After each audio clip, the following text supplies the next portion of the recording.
ಇವತ್ತಿನ ರೆಸಿಪಿ ನಮ್ಮ ಮಂಗಳೂರು ಕಡೆಯ ಫೇಮಸ್ ಆಗಿರುವಂಥ ಉಪ್ಪಟ್ಟು ಪಚ್ಚೀರ್ ಸುಕ್ಕ. ಮಂಗಳೂರಲ್ಲಿ ಅಂತೂ ಇದನ್ನು ಇಷ್ಟಪಡದವರೇ ಇಲ್ಲ. ನನಗಂತೂ ಇದು ತುಂಬ ಅಂದರೆ ತುಂಬ ಇಷ್ಟ.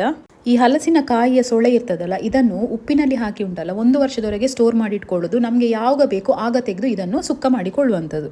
ಸೊ ನಾಳೆಗೆ ನೀವು ಇದರ ಸುಕ್ಕ ಮಾಡೋದು ಅಂತಿದ್ರೆ ಉಪ್ಪಲ್ಲಿ ಸ್ಟೋರ್ ಮಾಡಿಟ್ಟದನ್ನು ತೆಗೆದು ಓವರ್ ನೈಟಲ್ಲಿ ನೀರಲ್ಲಿ ಹಾಕಿಡಬೇಕು. ಉಪ್ಪು ಕಂಪ್ಲೀಟ್ ಆಗಿದ್ದು ಬಿಡ್ತದೆ. ಇನ್ನಿದ್ರ ಮಸಾಲೆ ರೆಡಿ ಮಾಡ್ಕೊಳ್ಳಿಕ್ಕೆ ಒಂದು ಬಾಣಲೆಗೆ ಸ್ವಲ್ಪ ಎಣ್ಣೆ ಹಾಕೊಳ್ಳಿ, 8 ಬ್ಯಾಡಗಿ ಮೆಣಸು, ಸ್ವಲ್ಪ ಕರಿಬೇವಿನ ಸೊಪ್ಪು ಹಾಕಿ ಚಂದ ಫ್ರೈ ಮಾಡಿಕೊಂಡು ಮಿಕ್ಸಿ ಜಾರಿಗೆ ಟ್ರಾನ್ಸ್ಫರ್ ಮಾಡಿಕೊಳ್ಳೋದು.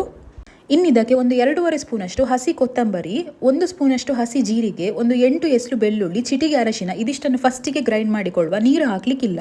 ಇದಕ್ಕೆ ಒಂದು ಅರ್ಧ ಗಡ್ಡೆಷ್ಟು ನೀರುಳ್ಳಿ ಹಾಕಿ ಮತ್ತೆ ಚಂದ ಗ್ರೈಂಡ್ ಮಾಡಿಕೊಳ್ಳೋದು. ಈ ಮಿಕ್ಸ್ಚರ್ಗೆ ಸ್ವಲ್ಪ ಕಾಯಿ ತುರಿ ಹಾಕಿ ಮತ್ತೆ ಚಂದ ಗ್ರೈಂಡ್ ಮಾಡಿಕೊಳ್ಳೋದು. ಈ ಥರ ಉದುರಾಗಿ ಇರಬೇಕು ಮಸಾಲೆ, ನೀರು ಹಾಕ್ಲಿಕ್ಕಿಲ್ಲ, ಫುಲ್ ಡ್ರೈ ಇರಬೇಕು. ಸೊ ನೆಕ್ಸ್ಟ್ ಒಂದು ಪ್ಯಾನಿಗೆ ತೆಂಗಿನೆಣ್ಣೆ, ಇದಕ್ಕೆ ಸಾಸಿವೆ ಒಗ್ಗರಣೆ ಹಾಕಬೇಕು, ಕರಿಬೇವಿನ ಸೊಪ್ಪು ಮತ್ತು ಜಜ್ಜಿಟ್ಟುಕೊಂಡಂಥ ಬೆಳ್ಳುಳ್ಳಿ, 1 ಗೆಡ್ಡೆಷ್ಟು ನೀರುಳ್ಳಿ ಹಾಕಿ ಚಂದ ಇದನ್ನು ಫ್ರೈ ಮಾಡ್ಕೊಳ್ಬೇಕು. ಇದು ಕಂಪ್ಲೀಟಾಗಿ ಗೋಲ್ಡನ್ ಬ್ರೌನ್ ಆದ ಮೇಲೆ ಇದಕ್ಕೆ ಆಗಲೇ ಕಟ್ ಮಾಡಿಕೊಂಡಂಥ ಈ ಸೊಳ್ಳೆಯನ್ನು, ಹಲಸಿನ ಸೊಳ್ಳೆ ಹಾಕಿಕೊಳ್ಬೇಕು. ಹಾಕಿಕೊಂಡು ಮತ್ತೆ ಚಂದ ಫ್ರೈ ಮಾಡ್ಕೊಳ್ಬೇಕು. ಈ ಸೊಳ್ಳೆ ತುಂಬ ಗಟ್ಟಿ ಇರ್ತದೆ. ಸೊ ಇದಕ್ಕೆ ಸ್ವಲ್ಪ ನೀರು ಹಾಕಿ ಉಂಟಲ್ಲ, ಒಂದು 10 ಮಿನಿಟ್ಸ್ ಹಾಗೆ ಚಂದ ಬೇಯಿಸಿಕೊಳ್ಳುವ. ತುಂಬ ಸಾಫ್ಟಾಗಿ ಬರ್ತದೆ ಬೆಂದ ಮೇಲೆ. ಸೊ ಇದು ಕಂಪ್ಲೀಟಾಗಿ ಬೆಂದ ಮೇಲೆ ಇದರ ಕಲರ್ ಕೂಡ ಚೇಂಜ್ ಆಗಿರ್ತದೆ. ಸೊ ಇದಿಷ್ಟು ಬೆಂದ ಮೇಲೆ ಇದಕ್ಕೆ ನಾವು ಆಗಲೇ ರೆಡಿ ಮಾಡಿಟ್ಟಂಥ ಮಸಾಲೆಯನ್ನು ಹಾಕೊಳ್ಬೇಕು.